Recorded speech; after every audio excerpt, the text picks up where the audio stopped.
mlango wa 5 zia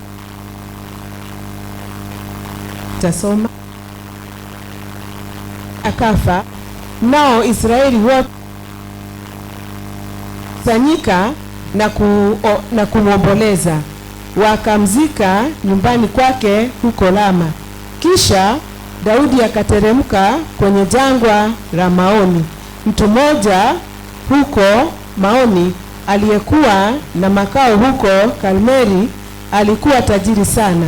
Alikuwa na mbuzi 1,000 na kondoo 3,000. Alikuwa akiwakata manyoya huko Karmeli. Jina la mtu huyo lilikuwa Nabali, naye mkewe aliitwa Abigaili. Alikuwa mwanamke mwenye busara na mzuri wa sura, lakini mumewe ambaye alikuwa ukoo wa Karebu alikuwa mwenye hasira na mchoyo katika utendaji wake. Daudi akasikia kuwa Nabali alikuwa anakata kondoo manyoya. Basi akatuma vijana 10 na kumwambia, pandeni kwa Nabali huko Karmeli, mkamsalimie kwa jina langu, mwambieni amani iwe kwako, amani iwe kwako pamoja na wa nyumba wako, pia amani iwe pamoja na vyote ulivyo navyo. Nasikia kuwa huu ni wakati wa kukata kondoo manyoya. Wachunga mifugo wako walipokuwa pamoja nasi hatukuwatendea mabaya, na wakati wote walikuwa huko Karmeli hakuna chochote chao kilipotea. Waulize watumishi wako, nao watakwambia. Kwa hiyo uwatendee wema vijana wangu, kwani tumekuja wakati wa furaha. Tafadhali wape watumishi wako na wanao Daudi chochote kitakachokuja mikononi mwako kwa ajili yao. Watu wa Daudi walipofika wakamwambia Nabali ujumbe huu kwa jina la Daudi, kisha wakangojea. Nabali akawajibu watumishi wa Daudi, huyu Daudi ni nani? Huyu mwana wa Yese ni nani? Watumishi wengi wanakimbia kutoka kwa bwana zao siku hizi. Kwa nini nichukue mkate wangu, maji yangu na nyama niliyochinja kwa ajili ya wakata manyoya wangu na kuwapa watu ambao hakuna anayejua wanakotoka? Bwana asifiwe. Niko thomera muci hau hangi.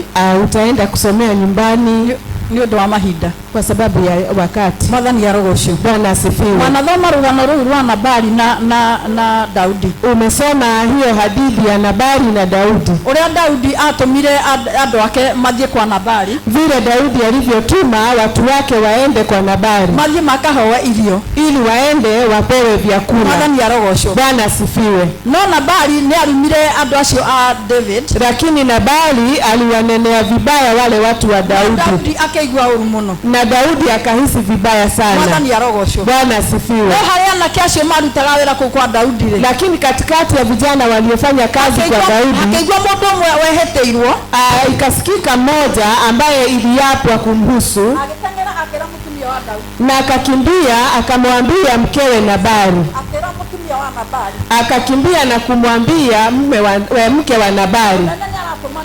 Akasema ya kwamba mkubwa alikuwa ametumana, lakini hakunenewa vyema, na sasa mmepangiwa mabaya na mtakuja kumalizwa.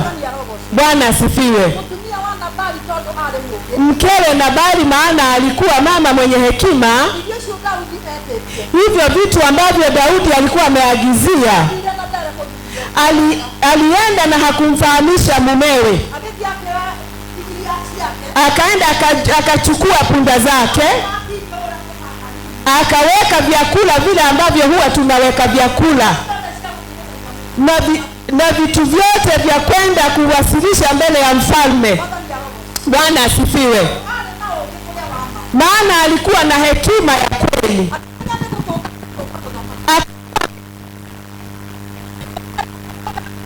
Ili asije kutumaliza. Bwana asifiwe. Je, wewe ukisikia kwamba kuna hukumu imetolewa kwa sababu ya nyumba yako, unaweza tulia hivyo na kugojea mje mmalizwe? Bwana Yesu asifiwe. Bwana asifiwe. Wake Daudi akaona farasi zake ndizo hizi, akimwona Daudi ndio, akapiga magoti mbele zake, akasimama akapiga magoti, naye Daudi akasimama akamwambia, sasa karibu, shika vitu ambavyo ulitamani. Naye mfalme akazipokea. Bwana asifiwe. Unasikia ya kwamba Nabali hakumfahamisha mumewe alipokuwa akienda, maana alijua ya kwamba tutamalizwa sisi na watoto wetu, na huyu mzee wetu ni mlevi. Nimekuja kukuambia hivi, wewe ukiwa mama utasimama kwa sababu ya nyumba yako. Bwana Yesu asifiwe. Ile hekima Mungu amekupa, utasimamisha jamii yako, na uwe mama mwenye hekima kama Abigail. Bwana asifiwe. Ubaya wote Daudi aliyokuwa nao ukashuka. Bwana asifiwe. Alifanya hivyo kwa nini? Kwa sababu alijua ni yeye tu ataweza kusimamisha nyumba yake. Bwana asifiwe. Wewe uliye hapa, najua wakati ulipotoka nyumbani uliacha ukiwa umejipanga, na ukaambiwa umepewa ruhusa na uache umepanga watoto na mambo yote. Ilienda hivyo kwa sababu wewe ni mama mwenye hekima. Bwana asifiwe. Ama uliacha mzee aende asiage unga yenye watoto watatumia? Ulifanya hivyo?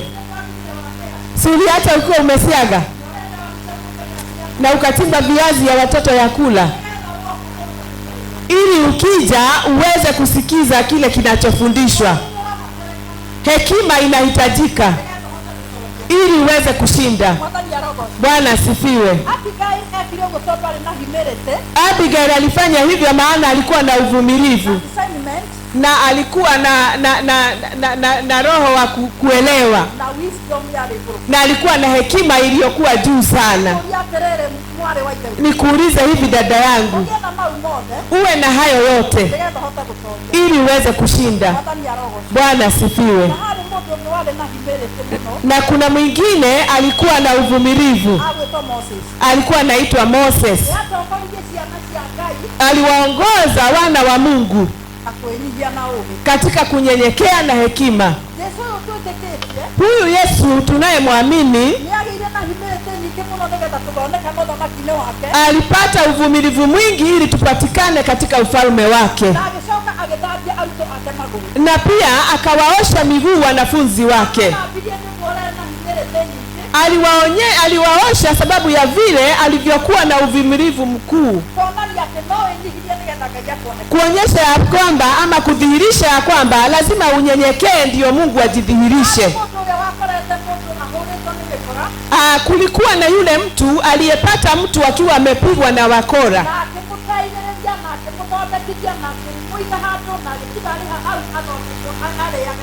akamsaidia, akamchukua, akampeleka mahali ili ale na anywe hadi awe sawa. Alitenda hayo yote maana alikuwa na uvumilivu wake Mungu. Kulikuwa na mwingine pia alikuwa na uvumilivu aliyeitwa Yosefu. Yosefu aliuzwa na mandugu zake, kisha baadaye mandugu zake walikuja wakiwa na njaa na aliwasaidia. Kwa hivyo kunyenyekea kwahitajika sana katika maisha yetu. Kwa hivyo hekima inahitajika sana katika maisha yetu. Bwana asifiwe. Kuna mwingine tunasoma habari zake anayeitwa Sulemani. Bwana asifiwe. Hebu tusome Wafalme wa Kwanza.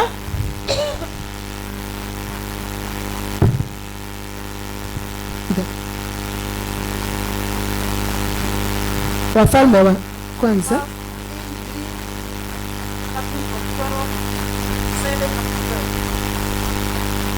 Wafalme wa Kwanza chapter 3 verse 7 to 12.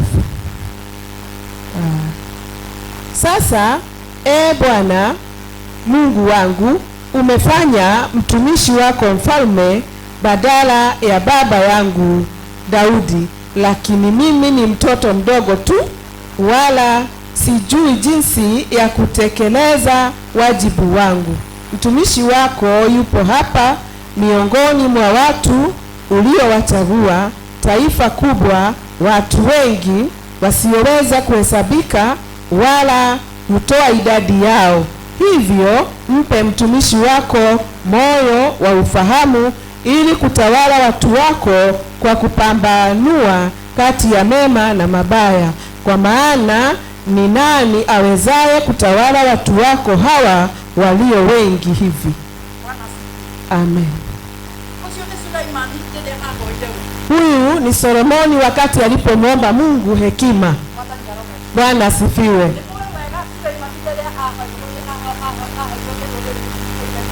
Tunajua ya kwamba Sulemani alipopatiwa Mungu majukumu ya kuongoza taifa kubwa, alirejelea tu kwa Mungu akamwambia, Bwana ninakushukuru, maana ya kunipa hawa watu wengi ni waongoze, lakini kuna jambo moja ningelitamani unitendee. Bwana asifiwe. Ninaomba unipe hekima ili niweze kuongoza hawa watu. Hakuna jambo unaweza tenda bila kuwa na hekima itokayo kwa Mungu. Bwana asifiwe. Kama huna hekima, hata kukaa kwako huwezi. Bila hekima, hata kukaa na wale mnaofanya kazi pamoja huwezi.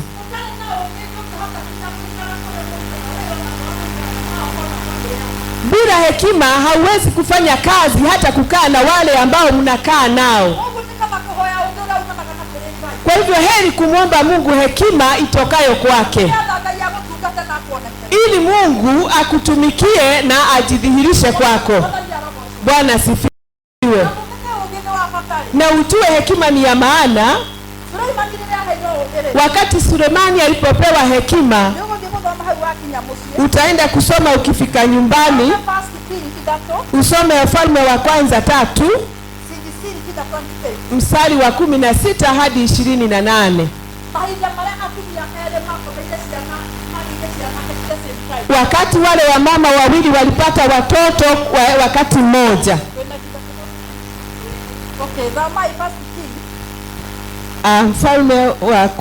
Wafalme wa Kwanza 3 tusome 16 hadi 28. Basi wanawake wawili makahaba walikuja kwa mfalme na kusimama mbele zake. Mmojawapo akasema, Bwana wangu, mimi na mwanamke huyu tunaishi kwenye nyumba moja. Nilikuwa nimezaa alipokuwa pamoja nami. Siku ya 3 baada ya mtoto wangu kuzaliwa, mwanamke huyu pia naye akazaa mtoto. Tulikuwa peke yetu, hapakuwa na mtu mwingine yoyote katika nyumba isipokuwa sisi wawili. Wakati wa usiku mwana wa huyu mwanamke akafa kwa sababu alimlalia. Hivyo akaondoka katika katikati ya usiku na kumchukua mwanangu kutoka ubavuni pangu, wakati mimi mtumishi wako nilipokuwa nimelala. Akaweka kifuani mwake na kumweka mwanawe aliyekufa kifuani mwangu. Asubuhi yake nikaamka ili kumnyonyesha mwanangu, naye alikuwa amekufa. Lakini nilipomwangalia sana katika nuru ya asubuhi, niliona kuwa hakuwa yule mwana niliyekuwa nimemzaa. Huyu mwanamke mwingine akasema, hapana, mwana aliye hai ndiye wangu, aliyekufa ni wako. Lakini yule wa kwanza akasisitiza, hapana, mwana aliyekufa ni wako, aliye hai ni wangu. Hivi ndivyo ilivyo walivyobishana mbele ya mfalme. Mfalme akasema, huyu anasema mwanangu ndiye aliye hai na aliyekufa ndiye mwanao, maadamu yule anasema hapana, aliyekufa ni wako na aliye hai ni wangu. Kisha mfalme akasema, nileteeni upanga. Basi wakamletea mfalme upanga. Ndipo mfalme akatoa amri, mkate mtoto aliye hai vipande viwili, mpe huyu nusu na mwingine nusu. Bwana asifiwe. Bwana asifiwe. Ni mule mwathoma rugano ruu. Nimesoma hiyo hadithi. Atumia ere makihoka ciana at the same time. Wamama wawili wakapata watoto wakati mmoja. Umwe nĩ njũĩ akomeire hihi akikomera mwana na nyondo, mwana agĩkua. Labda huyu mmoja alilalia mtoto wake alipokuwa akinyonyesha. No ũyũ ũngĩ arĩ mũũgĩ. Lakini huyu mwingine alikuwa mwenye hekima. Agĩũkĩra agĩcenjania mwana akĩiga karagaku harĩ ũyũ nakĩo agĩũka. Akaamka akabadilisha mtoto, akachukua yule aliyekufa akamwekea huyu mwingine na aliye hai akamchukua. No nĩ mũtumia angĩheo kana ndagĩkeo ona gatwarwo na hau nĩ ũkũmenya gaku. Lakini mama, unajua mama akipata mtoto hata kapelekwe hapo na ulikuwa umekaona utajua mtoto wako.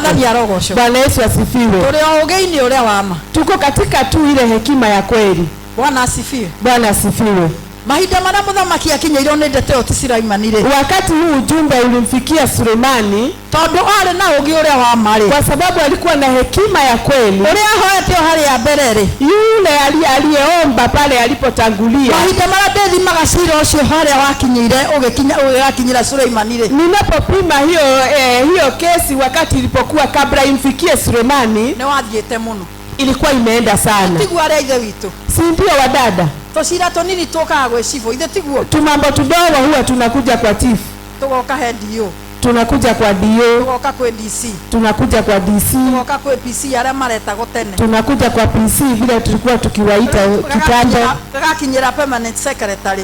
Inakuja kwa permanent secretary. Na nĩ ũcio ũrĩ igũrũ rĩu. Na sasa ndiye huyo aliye juu zaidi. Cira ũcio ndwathiĩte. Sio kesi ilikuwa imeenda sana. No mahinda marĩa Suleiman akinyĩirwo nĩ ndeto ĩyo. Lakini wakati huu ujumbe ulipomfikia Sulemani, nĩ ũndũ wa ũũgĩ ũrĩa ahoete Ngai, kwa sababu ya hekima aliyotangulia kumuomba Bwana, aliambia askari niletee upanga ili niwakate vipande hawa watoto, nimpe huyu pande moja na huyu mwingine sehemu nyingine. Bwana asifiwe. Lakini mwenye mtoto alisema nini? Alisema usikate, mpatie huyu, heri nimuonaye. Bwana asifiwe. Si unaona alikata hiyo kesi kwa hekima na kweli, maana alikuwa na hekima ya kweli. Bwana asifiwe. Nasi hatuhitaji tuwe na hiyo hekima ya kweli ndani yetu ili tukae kama Yesu. Bwana asifiwe. Tukikaa kama Yesu na tukikaa na hekima ya kweli, Mungu atatukanyagisha hatua kwa hatua. Bwana asifiwe. Bwana asifiwe. Bwana Yesu asifiwe. Si tutafanya hivyo na tujue ya kwamba mambo yetu tuliyoona ya kwamba yamekufa yamefufuka. Bwana asifiwe. Bwana atukuzwe. God bless you. Bwana awabariki. Amen. Amen.